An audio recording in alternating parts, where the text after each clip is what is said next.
Olá e bem-vindo a todos ao nosso podcast. Este é um programa de rádio produzido pelas comunidades afetadas pela mineração na província de Tete, centro de Moçambique. Nesta primeira edição, iremos falar sobre um assunto que está na ordem do dia, o coronavírus ou Covid-19. Na conversa de hoje com os ativistas comunitários, iremos saber como as comunidades nas zonas de mineração e áreas de reassentamento em Tete obtêm informações sobre o Covid-19. Que mudanças foram verificadas após a implementação do estado de emergência, bem como os desafios enfrentados pelas mulheres e crianças face a esta situação. Para começar, vamos viajar até a comunidade de Bagamoio, em Moatize, onde os ativistas Tomo e Sinalo contam como os membros das comunidades recebem as informações sobre Covid-19. As pessoas da minha comunidade têm recebido essa informação do Covid-19 através da televisão, alguns meios de comunicação social. Neste caso estou a falar de ICS, que é Instituto Nacional de Comunicação Social. Alguns líderes comunitários têm andado nos bairros. E falar dos meios pelos quais as pessoas recebem as informações sobre o coronavírus, aqui na minha comunidade, bairro Bagamoio, os 75% é através da televisão, né, e rádio. E o resto dos 15% das pessoas que eu considero os idosos e as crianças acatam as informações com os parentes e amigos, né? E relacionado ao nível de informação e conhecimento das pessoas sobre a pandemia do coronavírus, eu me arriscaria a dizer que as informações foram acatadas 100%. As pessoas estão cientes da doença e falam, explicam, comentam, não é? Não existe a única conversa nos bairros além de coronavírus. O nível de disseminação das mensagens sobre Covid-19 faz com que os membros das comunidades adiram às medidas recomendadas pelas entidades de saúde, como explicam Branquinho Saite, de 25 de setembro, e Fátima, da comunidade do Porto Seco, ambos em Moatize. Avaliando o nível de informações e o conhecimento das pessoas sobre esta doença, as pessoas estão acatando com uma seriedade, visto que estão a cumprir com os meios preventivos recomendados. As pessoas vão mais protegidas da máscara, porque todo mundo sabe que estamos numa situação difícil e todo mundo sabe que nós podemos prevenir dessa doença que chama-se do coronavírus. E nas rádios, televisão, redes sociais sempre estão a falar que nós vamos utilizar sempre a máscara, lavagem das mãos, desinfetante, ou para quem não tem essas coisas, podemos usar cinza. Todo mundo sabe. O nível de cumprimento das medidas varia de comunidade para comunidade. Tomo, de Bagamoio, explica o seguinte. Bom, desde a declaração do estado de emergência, as pessoas da minha comunidade têm feito suas atividades normalmente. Nesse caso estou a falar a ida aos mercados, vender mesmo, comprar alguns produtos de primeira necessidade. As pessoas estão a circular normalmente. Também os que vão a Machamba têm ido normal, têm ido fazer suas atividades também normalmente. Para assinalo, também de Bagamoio, há lugares específicos onde as pessoas não aplicam com rigidez as medidas de prevenção. Há falecimento, as pessoas estão aí muitos juntos, né? Muitos aglomerados. Quando vão para o cemitério, ali a carinha enche de muita gente, sem máscara também, porque segundo o que as medidas de prevenção que o governo anunciou relacionado ao falecimento, que no funeral deveriam ser apenas uns 20 pessoas, mas não é aquilo que acontece, né? A situação da pandemia fez com que as comunidades adotassem novas medidas por forma a prevenir e conter a expansão do novo coronavírus. Horácio Levene, de Catemi, explica as principais mudanças verificadas na sua comunidade.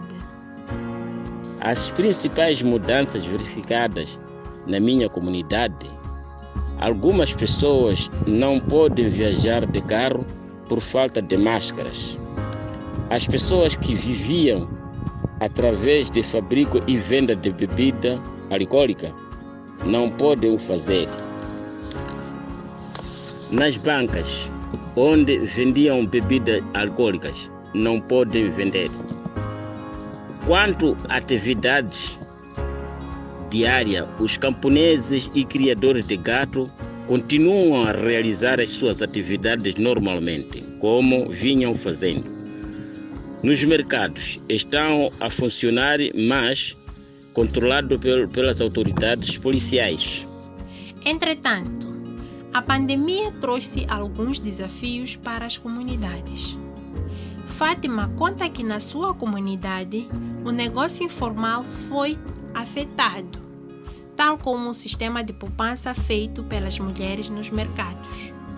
Então, o seguinte, para as mães, estava a fazer as suas atividades, mas agora já deixaram de fazer as suas atividades por causa dessa pandemia que existiu. E, por exemplo, como stick, poupança, as mães faziam todas as semanas. Outras faziam no sábado, outros no domingo, dependia do horário, porque não são todos que iam no mesmo grupo, outros dividiam. Tinha outro grupo período da manhã, outro período da tarde. Então, com essa pandemia que existe, todos já deixaram de fazer aquela atividade deles. Todas as mães estão em casa cuidando das crianças para não sair à rua. Branquinho conta o seguinte: mesmo com estado de emergência, o coronavírus afeta as crianças e mulheres, porque não estão a cumprir com a demanda do estado de emergência de prevenir o coronavírus seriamente. O acompanhamento escolar das crianças está a ser feito através dos encarregados de educação, vão na direção da escola ou na secretaria levar os trabalhos da criança para se estudar em casa, com o apoio dos seus pais e irmãos. Em Porto Seco, a declaração do estado de emergência não trouxe impacto significativo na circulação das pessoas, como revela o Sr. Tomo. Bom, com esse estado de emergência dessa pandemia do Covid-19, as nossas crianças e as nossas senhoras, mulheres nesse caso, seu dia a dia tem sido muito difícil, nesse caso para falar das nossas mães, porque alguns a maioria de nós somos camponeses, temos que ir à lenha para conseguirmos ajudar alguma coisa em casa, alguns temos que ir por exemplo, a maioria das mulheres daqui da vila são trabalhadoras baraqueiras, outros são trabalhadoras caseiras.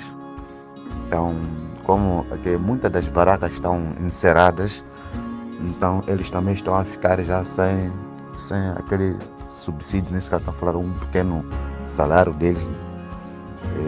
Então, como não está a fazer aquelas vendas, não está a trabalhar, então também o patronato deles não tem lhes pagado o salário mensal. Então alguns até foram mandados parar mesmo de ficarem em casa. Agora saber que alguns são órfãos, são viúvas, então tem crianças para alimentar através desse serviço que eles fazem ali, prestam ali aquelas pessoas, conseguiam trazer comida para casa. E nesse caso, saber que não estás a fazer nada, então está sendo muito difícil. Em Mualazi, o cenário é similar ao do Porto Seco, conforme explica Sérgio Tomás. Eu digo sinceramente que aqui na minha comunidade não estão a implementar nada. As pessoas andam sem máscaras, não fazem limpeza das mãos e isso é muito grave. O governo e as empresas que exploram os recursos na província de Tete têm estado a fazer pouco para minimizar o impacto provocado pelo estado de emergência. Para o ativista Tomo, o governo e as empresas podiam fazer um pouco mais. O governo só tem nos apelado, não faça isso, ponha o uso de máscara, usa isso. Mas alguns apoios materiais, nesse caso estou a falar a saber que estamos a ver na vila com vários problemas de água. Então eles também nos apoiassem em água, não estavam a fazer isso aí. Nos apoiassem em mato, algumas pessoas não têm algum dinheirinho ali para comprar, mas a maioria somos desempregados. Não temos terras para culimar, para fazer a nossa agricultura, porque toda a terra agora já é mineradora. Então, nos apoiasse e nos oferecesse máscaras de prevenção, não estavam a fazer isso aí. Sérgio Tomás faz um apelo. Nós estamos com medo aqui em Mualazi. Se o presidente decretar mais um estado de emergência no dia 30, aí vai ser uma grande catástrofe. Muitas pessoas aqui não têm meios de sobrevivência. E como estamos impedidos de se movimentar livremente, se houver lockdown, a coisa aqui vai ficar para pior. Gostaríamos que o governo, principalmente o governo e a empresa, que nos ajudasse também, pelo menos com máscara, álcool e produtos para desinfetar. Esta foi a nossa primeira edição do podcast, produzido pelas comunidades afetadas pela mineração na província de Tete.